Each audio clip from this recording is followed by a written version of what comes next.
Aleluias. Louvado e engrandecido é o nome do Senhor. Somos gratos ao Senhor por mais uma vez estarmos aqui. Quinto encontro de mulheres. Eu acredito que eu vim 4, gente. Pastor, não gosto de perder. E você que está em casa acompanhando, venha também, faça como eu. No próximo encontro das mulheres ou nos próximos cultos, venha estar com a gente. Eu não vim sozinho, vim com a comitiva aí das Irmãs Madureiras. Tirani, Camille, Nete, eu tô de olho em você, tá? Tá querendo pegar a Camille de mim, tô sabendo. Temos Cristina também, Laura, Cláudia. Cláudia mora aqui pertinho. Eu falei, Cláudia, eu sempre venho. Ela falou, Georgia, eu nunca vim, é a primeira vez que Cláudia veio. Tem mais gente aí da Madureira, minhas irmãs. Juliana, maravilhosa. Um dia eu levei ela para... A gente subiu de carro, ela perguntou, eu ia dar a palavra, Georgia, você não fica com medo, preocupada? Lembra, Juliana? Eu falei, fico, mas eu vou assim mesmo. E aí ela riu, falei, é assim que a gente faz a obra de Deus. Né?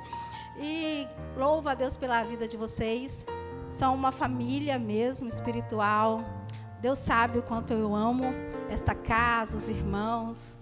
E é de coração, daqui um tempo, eu vou cantar igual vocês no céu. Porque aqui na terra eu não consigo cantar igual vocês. Sou meio desentoada, não dá muito certo, mas serei transformada. Vou cantar no coral celestial.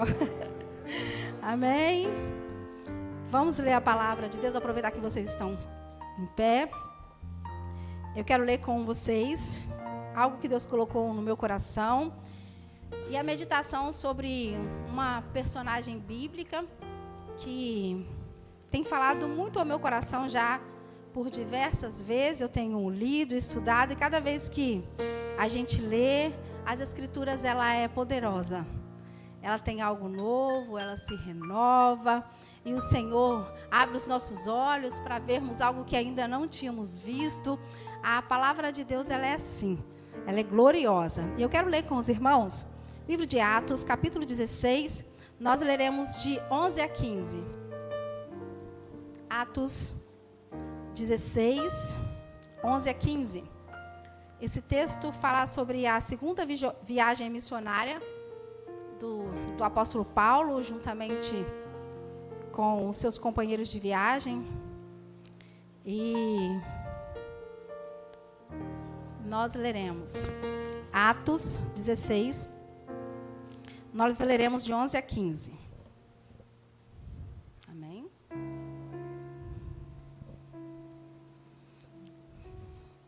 Diz assim: Paulo em Filipos, Lídia convertida.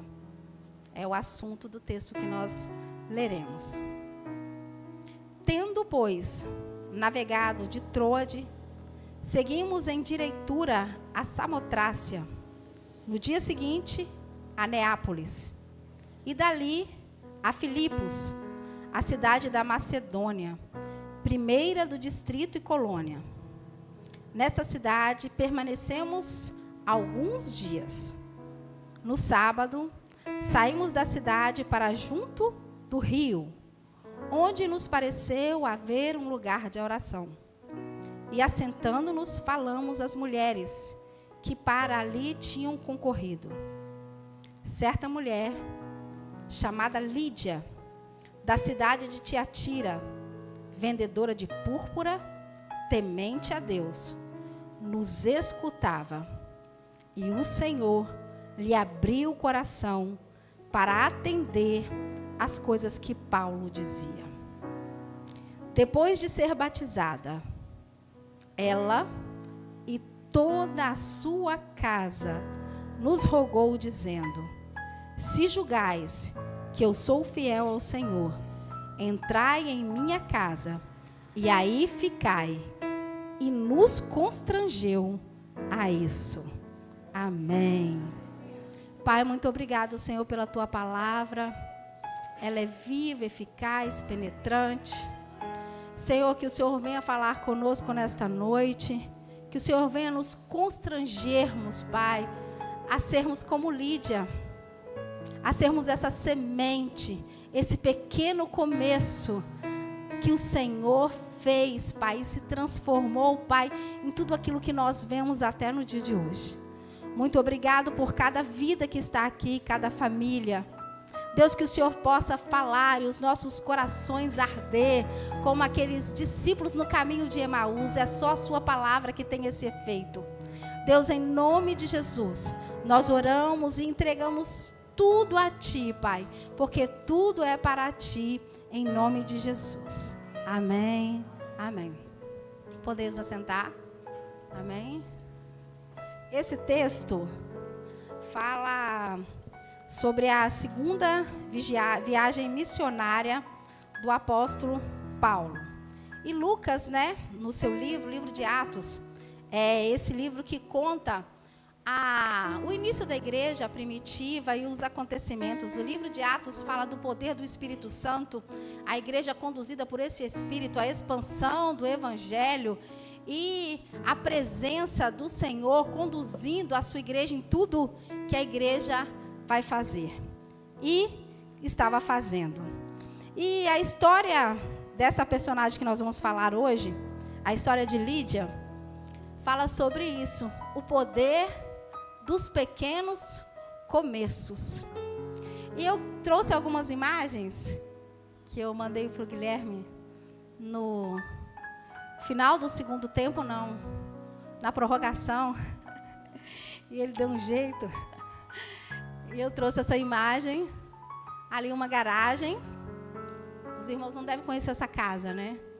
Mas aqui, essa maçãzinha, eu tenho certeza que os irmãos conhecem. Lá naquela casa, foi onde começou, né? Todo esse projeto aqui, Steve Jobs, ali, naquela garagem, e se transformou nessa grande potência aí. Então, começou numa garagem, e olha as instalações. O sábio já diz, né? Tudo que começa grande é monstro. Porque tudo começa pequeno.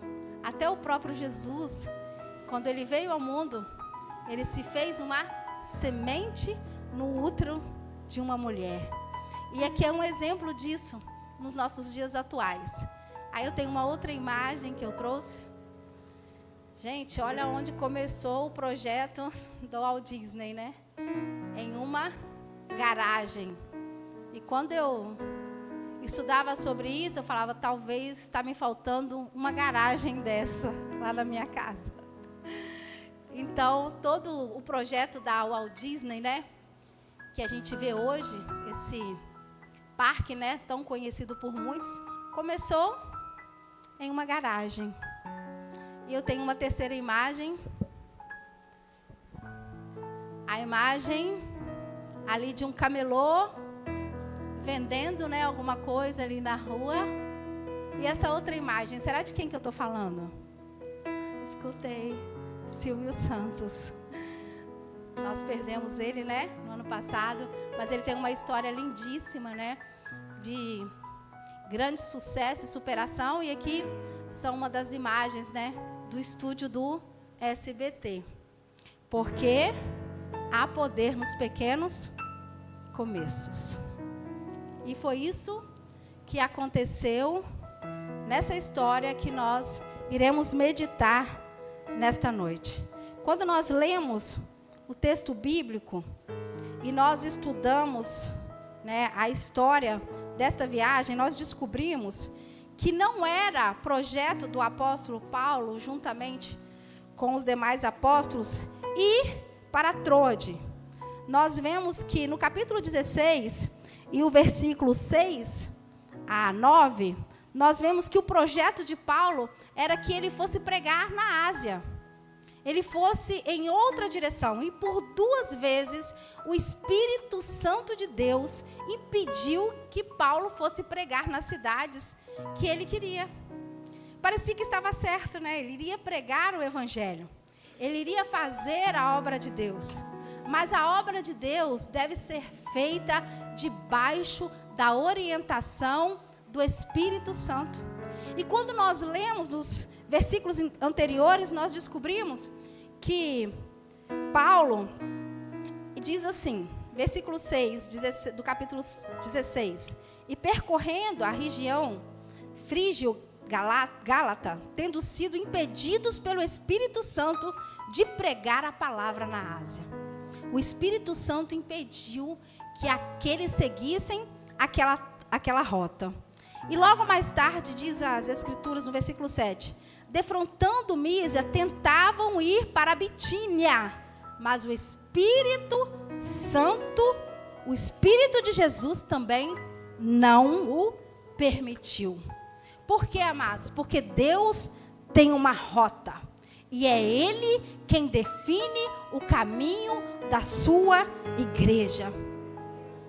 E quando Paulo buscou o Senhor deu a ele então uma visão.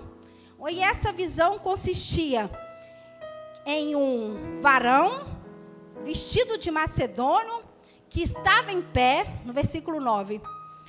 E esse varão rogava a Paulo: passa a Macedônia e ajuda-nos. O Senhor tem diversas formas de falar com o seu povo.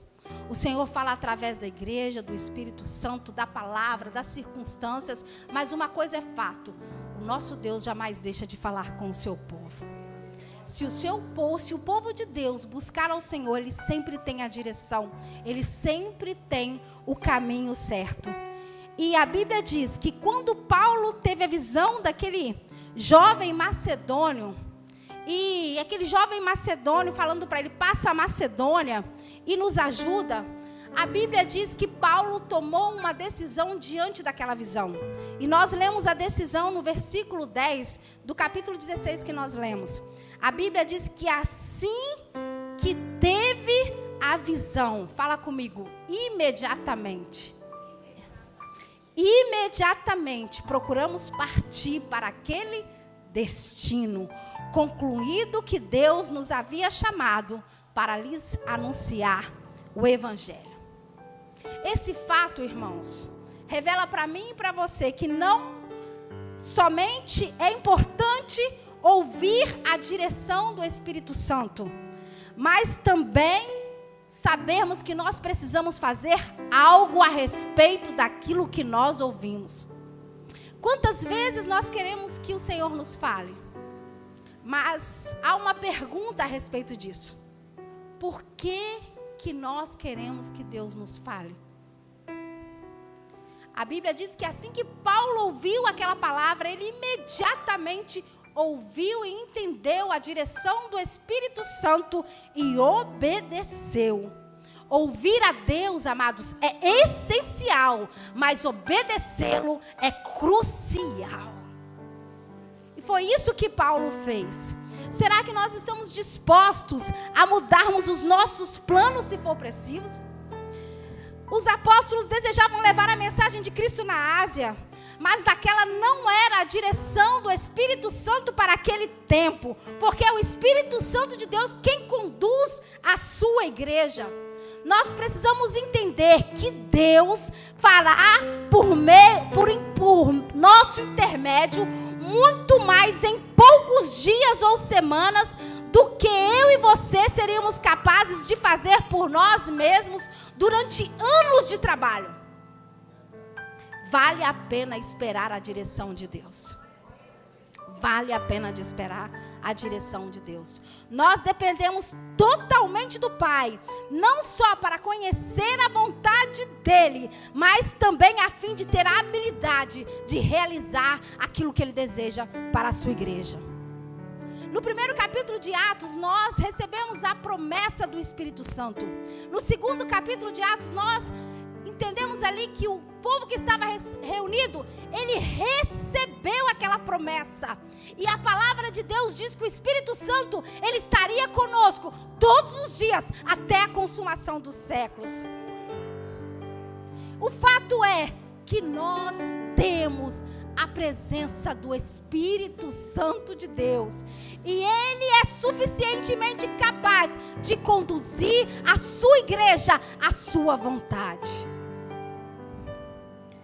Nós percebemos na leitura da Bíblia, no texto que nós lemos, que a primeira cidade que eles chegaram, após receberem aquela visão, foi a cidade chamada Filipos. E Filipos, amados, qual cidade era essa? Quando nós estudamos, nós lemos que Filipos era uma colônia romana que conseguiu sua independência. O que isso significava? Que ela não mais pagava impostos ao seu governo local, Macedônia. Então a cidade ela se tornou muito próspera, a cidade de Filipos. E nós também entendemos que Filipos era uma cidade composta por gentios. O povo ali era composto por pessoas que ainda não tinham ouvido a mensagem de Cristo.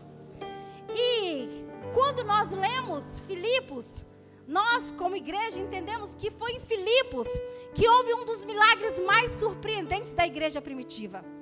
Quem não se lembra, após esse fato aqui, onde Paulo e Silas estavam saindo pregando a palavra do Senhor, e uma jovem com espírito de adivinhação começou a falar ali a respeito dos apóstolos, e Paulo então, juntamente com os demais apóstolos, repreende aquele espírito, e os senhores daquela mulher, então ficam furiosos, e Paulo e Silas vai parar na prisão. Onde era essa prisão? A prisão era em Filipos. E os irmãos se lembram muito bem que ali em Filipos, prisioneiros, Paulo e Silas, perto da meia-noite, eles não murmuravam, eles não reclamavam porque tinham saído para obedecer a voz do Espírito Santo, porque nem sempre, quando nós recebemos uma ordem dada por Deus, as coisas vão sair da forma que nós queremos, porque Deus tem os seus planos, os seus propósitos e a forma de agir. E a Bíblia diz que Paulo e Silas estavam na prisão, e eles oravam e cantavam hinos ao Senhor. E foi em Filipos, na cidade de Filipos, que perto da meia-noite, a Bíblia diz que um terremoto sobreveio sobre aquela prisão. As correntes se soltaram e as portas da prisão foram abertas. O carcereiro, então, Cornélio, se desesperou. E a mensagem do Evangelho foi pregado dentro daquela prisão, através da vida de Paulo e Silas, na cidade de Filipos. Mas para que antes disso acontecer, o Evangelho foi pregado por esses homens na beira de um rio. Na beira de um rio. A Bíblia diz que quando eles chegaram em Filipos, nós lemos aqui que era a primeira cidade do distrito e colônia da Macedônia, eles permaneceram ali alguns dias. E quando nós estudamos sobre a forma com que eles costumavam anunciar o Evangelho, nós entendemos que Filipos foi totalmente diferente. Quando Paulo e Silas chegavam nas cidades, eles procuravam uma sinagoga, eles procuravam uma igreja para que o Evangelho de Jesus fosse anunciado. E o que eles perceberam na cidade de Filipos, que era que não havia nenhuma sinagoga, para que eles pudessem ali, e então aproveitar a mensagem que os judeus falavam, e então anunciar a Jesus Cristo como o Messias prometido. Mas não havia uma sinagoga, não havia uma igreja, não havia uma paróquia na cidade de Filipos. Mas isso não foi um impedimento para que a palavra do Senhor fosse anunciada naquela cidade. Eles permaneceram ali alguns dias procurando uma sinagoga. Para que houvesse uma sinagoga em uma cidade, precisaria pelo menos do quórum de 13 homens com idade acima de 13 anos, para que fosse aberta uma sinagoga na cidade. O que nos leva a perceber que naquela cidade não havia 13 homens judeus com maior idade de 13 anos que tivessem a capacidade de abrir uma sinagoga na cidade de Filipos. E então eles esperaram. A estratégia de Paulo e Silas deveria ser mudada. Porque, amados, até a estratégia o Espírito Santo dá à sua igreja. Quando falta o local, Deus abre uma porta em outro lugar. E foi isso que Paulo e Silas fizeram. Quando eles chegaram em Filipos, eles observaram, ficaram ali alguns dias, eu creio que também, esperando a direção do Espírito Santo, para o momento oportuno eles saírem para ir ao local onde o Espírito Santo estava direcionando para que eles fossem. E a Bíblia, aqui nós lemos, que no dia de sábado, eles saíram da cidade e eles foram para junto de um rio. Paulo, Silas, Timóteo e Lucas, durante esta viagem missionária, eles se submeteram completamente ao Espírito Santo. Porque os nossos métodos, eles são importantes, mas eles nunca são infalíveis. Mesmo sem sinagogas, o evangelho foi anunciado. E Lídia, amados, a primeira informação que nós temos sobre Lídia é que ela estava no meio dessas mulheres. Amados, as mulheres gostam de se reunirem para estar juntas. É por isso que nós estamos aqui, no 5º encontro das mulheres. Mulher gosta de estar junto, mulher gosta de buscar o Senhor. Mulher gosta, né, de conversar, de estarem juntas para falar, para contar, né, para dar gargalhadas, para compartilhar suas dores, seus problemas. Essa é uma qualidade que Deus deu para nós. Às vezes a figura masculina mais reservada, não gosta muito talvez de abrir, né, os seus problemas e as suas dificuldades. Mulher sanguínea, então, como eu, nem bem conversei com a mulher que está conversando comigo já conhece a minha vida toda. A figura feminina é assim. E Lídia era uma dessas mulheres, ela estava na beira daquele rio. Uma mulher que estava à beira de um rio, em um lugar improvável. Beira de rio, amados, é um lugar que tem mosquito, talvez um lugar perigoso, um lugar improvável, mas ela estava ali junto com as outras mulheres, mostrando que ela era uma mulher acessível, era uma mulher que gostava de estar com as outras mulheres. Amados, e elas estavam ali orando. Orar sozinho é bom e é essencial para a nossa vida cristã. Eu quero crer que todos os dias aqui, todos nós abrimos os nossos olhos e colocamos o nosso dia diante do Senhor. Isso é essencial para a nossa vida cristã. Nós precisamos de orar. E nós oramos porque nós somos fracos. Nós oramos porque nós somos dependentes. Mas nós oramos porque a força não está em nós que oramos. Muito pelo contrário. Nós oramos porque a força está naquele que ouve as nossas orações. É por isso que nós oramos. E orar sozinho é muito bom. Mas você já experimentou orar com alguém? Você já passou pela experiência de alguém orar por você? Ou de você orar por alguém e orar juntos? É importante, irmãos, nós termos esse tipo de relacionamento, orarmos umas pelos outros. Jesus, ele enfrentou barreiras para fazer isso. Quem lembra? Jesus, à beira do Getsêmani, chamou os seus discípulos e eles não puderam orar com ele porque há uma batalha espiritual para que não aconteça esse tipo de oração. Porque quando nós oramos uns pelos outros, amados, às vezes a outra pessoa tem mais fé do que nós que estamos passando pela situação que nós estamos passando. Eu já passei por isso. E eu lembro de algumas experiências. Há pouco tempo, alguém nos procurou, estava passando por uma situação tão difícil com a filha. Na realidade não foi nem a pessoa, foi uma outra pessoa que ficou sabendo e nos procurou. E nós fizemos um grupo de jejum e oração, 8 mulheres. E nós fizemos ali uma semana de jejum e oração. E dentro de uma semana, 8 mulheres orando por um mesmo propósito. A filha daquela mulher foi totalmente liberta. Amados, que experiência gloriosa que nós tivemos naquela experiência. Naquele momento, nunca mais apagamos o grupo, nosso grupo está lá. O grupo de jejum e oração. E já fizemos diversas orações. Mas aquele primeiro pedido que nós fizemos, parecia uma situação difícil. A mãe já tinha agredido a filha, uma situação que tinha fugido do controle dos homens, da família, da mãe, da filha. Mas quando nós levamos a situação, amados, diante do Senhor, aquele que tudo pode, em oração, unidos em um só propósito, a própria palavra de Deus diz: também vos digo que se 2 de vós concordarem na terra acerca de qualquer coisa que vocês pediram, isso lhes será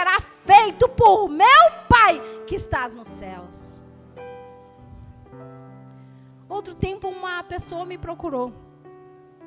Ela era nova convertida, mas estava na igreja há algum tempo. E ela tinha vícios fortes quando ela não estava na igreja. E ela me procurou.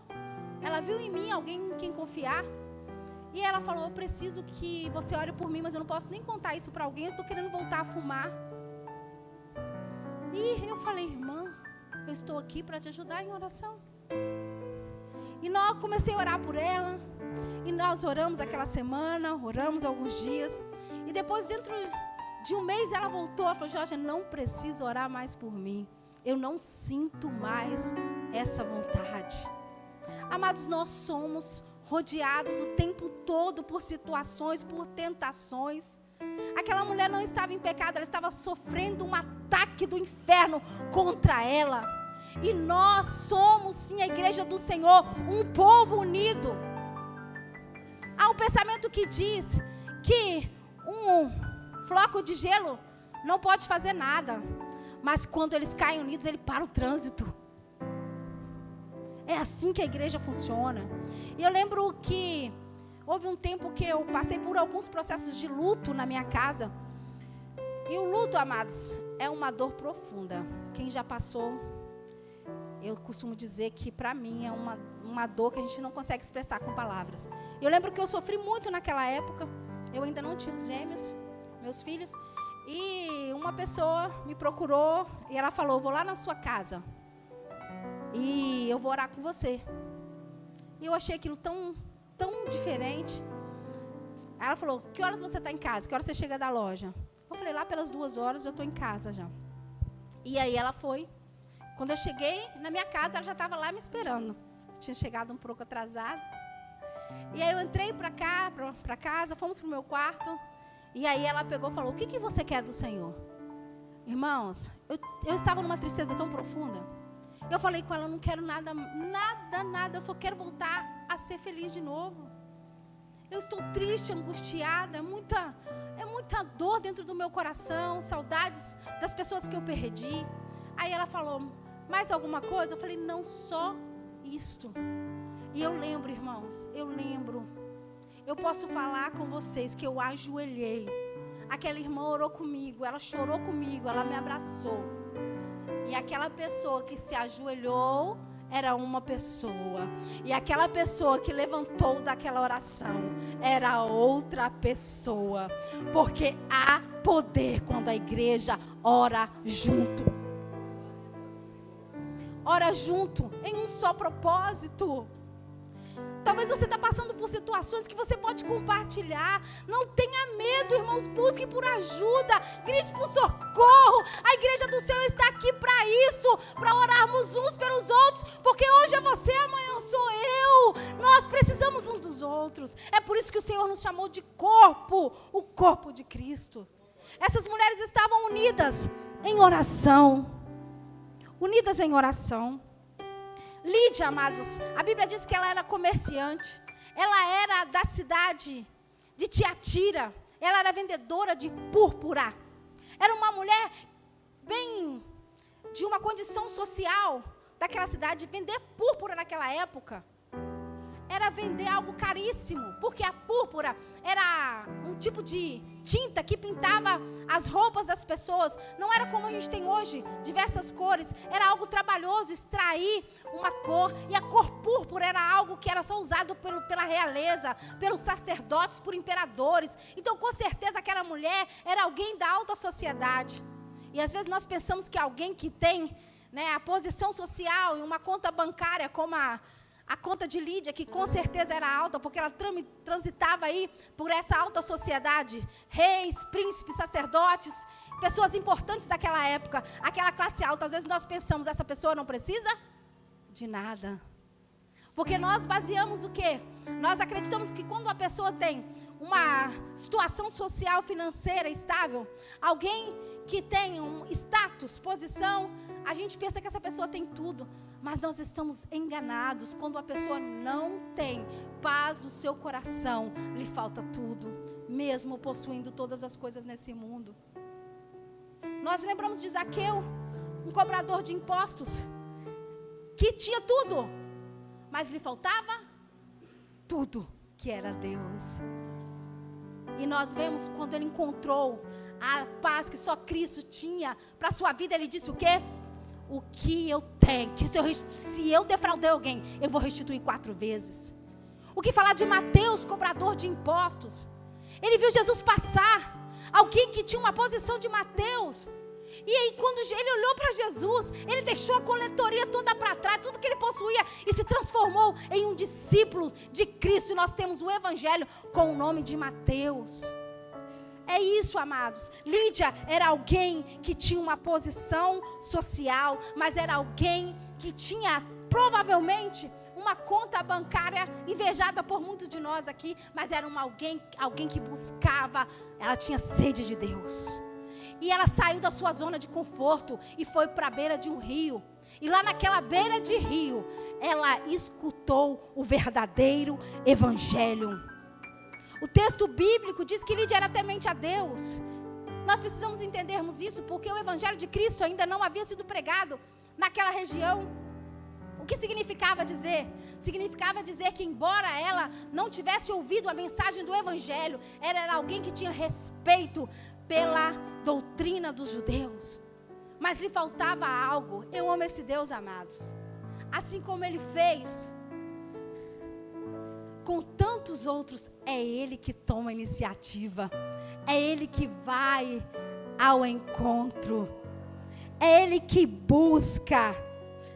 Amados, a Bíblia diz que aquela mulher era temente a Deus. E a Bíblia diz que ela escutava, ela ouvia. Quando nós buscamos essa palavra no original, diz a palavra de Deus que ela ouvia sem distrações. Quantas distrações querem nos tirar do foco de ouvirmos a palavra de Deus? Quantas vezes nós estamos dentro da casa de Deus e ficamos distraídos com tantas coisas? Mas a Bíblia diz que ela escutava, ela ouvia cada palavra que Paulo dizia. A mensagem do Evangelho, que é a mensagem de boas novas. Nós temos uma boa notícia. E que boa notícia é esta? É a boa notícia que nós recebemos um dia.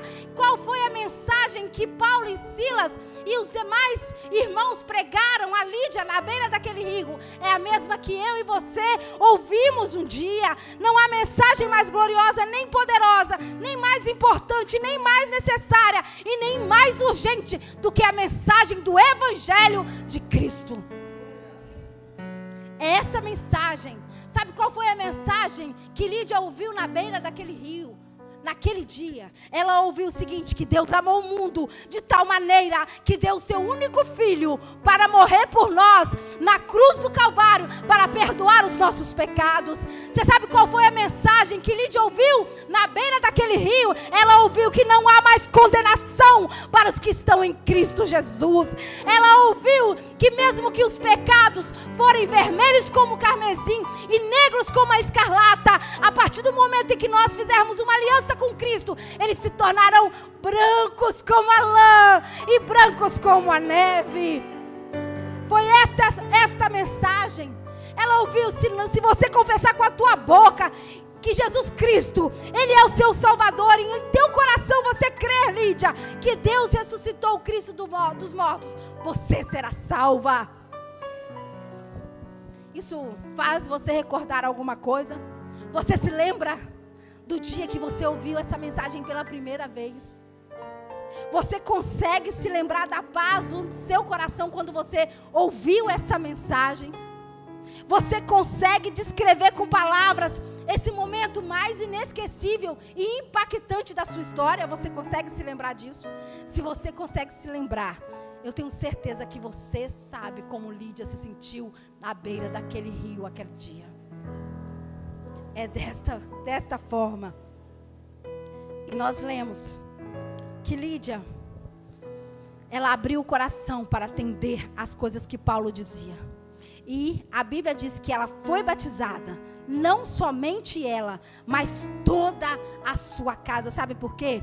Porque uma das maiores provas de que você e eu tivemos um encontro com Deus é a urgência em transmitir a mensagem aos outros, aqueles que nos cercam, aquele que nós dizemos que nós amamos. Lídia, ela se comprometeu com aquela mensagem de tal forma que ela levou essa mensagem para sua casa. Ela foi batizada, não somente ela também foi batizada a sua casa, porque a promessa, amados, de salvação não é só para mim, é para todos aqueles que creem no nome do Senhor Jesus. Você pode orar por alguém que está a quilômetros de distância, e Deus ouve a sua oração e envia homens de Deus, ou até mesmo sonhos e visões para esta pessoa, e Deus salva, porque há salvação. Há salvação em Cristo Jesus. A última vez que nós ouvimos falar de Lídia é no capítulo 16, no versículo 40. Foi após Paulo e Silas forem soltos da prisão, depois daquele terremoto. A Bíblia diz que eles, tendo se retirado do cárcere, 16:40, dirigiram-se para a casa de Lídia, e vendo os irmãos, os confortaram, então partiram. A casa de Lídia se transformou-se na primeira igreja em Filipos. Filipos é a primeira cidade da Europa, porque há poder nos pequenos começos. Lídia, ela foi a primeira mulher convertida na Europa. Eu tenho a plena certeza que Lídia jamais imaginava o que Deus estava fazendo através da vida dela na beira daquele rio. Alguém com uma vida rotineira, tinha sua empresa, trabalhava, fazia suas funções, mas ela fez o que ela pôde para levar o evangelho, e Deus usou Lídia de uma forma poderosa. A casa de Lídia se transformou na primeira congregação da Europa. E quando nós vamos lá para Filipenses, a carta aos Filipenses é uma carta escrita por Paulo. A igreja já estava formada, uma igreja que começou na casa de Lídia, que estava à beira de um rio. E quando nós lemos a carta aos Filipenses, nós ficamos impressionados com a forma que esta igreja cuidava do sustento de Paulo. Quando nós pegamos o capítulo 1 de Filipenses e nós lemos Paulo falando a respeito dessa igreja, ele diz o seguinte no versículo 3: dou graças ao meu Deus por tudo que eu recordo de vocês. Eu faço sempre com alegria súplica por todos vocês em todas as minhas orações, pela vossa cooperação no evangelho, desde o primeiro dia até agora. Ele não falou o nome de Lídia, mas Lídia estava aqui, porque Lídia estava no primeiro dia em que o evangelho chegou na cidade de Filipos. E quando nós pegamos o capítulo 4, amados, nós descobrimos uma coisa: esta igreja era extremamente generosa, assim como Lídia foi. Lídia levou aqueles homens para a sua casa, para hospedar aqueles missionários. Ela havia acabado de ouvir a mensagem, ela tinha hospitalidade, ela se comprometeu com aquilo que ela havia ouvido. E aí nós pegamos a carta aos Filipenses no capítulo 4, e nós lemos a gratidão que Paulo teve com aquela igreja. No versículo 11 ele diz assim, do capítulo 4 aos Filipenses: digo isto não por causa da pobreza, porque aprendi a viver contente em toda e qualquer situação. E aí ele vai falando tudo o que aquela igreja fez a respeito dele, e ele aprendeu com aquela igreja. E ele agradece aquela igreja. No versículo 15: e não se sabeis também vós, ó Filipenses. Olha o que ele diz no versículo 15. No início do evangelho, quando parti da Macedônia, nenhuma igreja se associou comigo no tocante a dar e receber, senão unicamente a vós outros. Esta igreja, amados, ela aprendeu com Lídia a ser uma igreja que investia na obra de Deus. Porque, amados, há poder nos grandes começos. Lídia jamais poderia imaginar que ela seria a primeira mulher convertida na Europa. O evangelho chegou na Europa, e quando nós estudamos sobre tudo que aconteceu na Europa e o evangelho de Cristo na Europa, nós lembramos sobre John Wesley. Quem era John Wesley, amados? Ele era o fundador do primeiro movimento metodista. Multidões de pessoas, de 5 a 10 mil, ouviam os sermões pregados por John Wesley. Sabe por quê? Porque a primeira mulher convertida na Europa, ela deu o coração para o Senhor, e o evangelho tomou uma dimensão, a ponto desse homem, John Wesley, ser conhecido em todo o mundo. Lídia jamais podia imaginar que um homem chamado Charles Spurgeon, que se converteu aos 17 anos, se tornou um pregador, e seus sermões eram impressos e lidos pelo mundo inteiro. E ele pregou e ganhou cerca de 10 mil almas para Cristo. E até sua morte, ele treinou cerca de 900 pregadores. Isso começou aonde, amados? Na casa de Lídia, porque há poder nos pequenos começos. E para terminar, George Whitefield, ele se converteu aos 21 anos e começou a pregar ao ar livre. E ele viajava intensamente para pregar o evangelho. E atravessou 13 vezes o Atlântico para pregar o evangelho aonde, amados? Na América.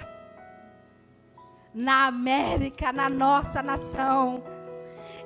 E também foi fundador de vários orfanatos e cuidou de várias crianças. A Europa foi inundada por Deus, por meio de uma mulher que decidiu: eu farei o que eu posso fazer. E quando eu li sobre a história de Lídia, amados, eu pensei comigo que ao mesmo tempo que a história de Lídia, ela nos constrange por causa do comprometimento que ela teve, da sua doação, ela também traz um bálsamo para nós. Porque às vezes nós, nas nossas ocupações, tantas coisas nós precisamos fazer, e às vezes nós nos cobramos: meu Deus, eu podia fazer mais. Amados, nós podemos fazer mais, mas lá dentro do seu trabalho, você pode frutificar para o reino de Deus. Porque há poder nos pequenos começos. Aleluias. Aleluias. Pai, muito obrigado, Senhor. Muito obrigado, Senhor. Eu te adoro, Senhor, eu te glorifico. Deus, ensina-nos a sermos como Lídia. Deus, a fazermos aquilo que nós podemos fazer lá dentro do meu trabalho, Senhor, da minha loja. Que eu seja uma boca de Deus, Pai, a todos quantos que chegarem ali, Pai. A Bíblia não diz que ela deixou de fazer o seu trabalho.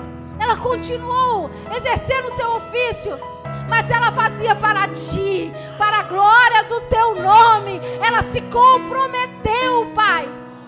E talvez aquilo custou até algo caro para ela, porque depois houve perseguição, Senhor. Mas a igreja na casa dela, a igreja de Filipos, foi instituída porque uma mulher ousou a obedecer aquilo que Deus orientou para que ela fizesse. Amém. Que o Senhor Jesus nos abençoe. Amém e amém.